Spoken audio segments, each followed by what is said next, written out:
હાલથી તેઓ પોતાના જે મૂળ વતન છે બિહારમાં કનવા કરીને જગ્યા છે ત્યાં ગયા હતા.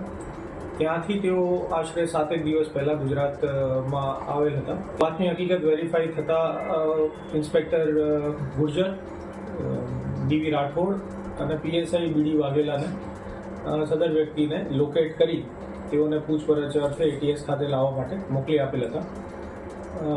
ગઈકાલે સાંજેના અરસામાં સદર વ્યક્તિ, આપ જાણો છો રખિયાલ ખૂબ ગીચ વિસ્તાર હોય, જનરતનગરની એના આસપાસના વિસ્તારો, ત્યાં એને મુશ્કેલથી લોકેટ કરી ટીમ દ્વારા એને શોધી પછી ગુજરાત એટીએસ ખાતે કચેરીએ લાવીને પૂછપરછ કરવામાં આવી હતી.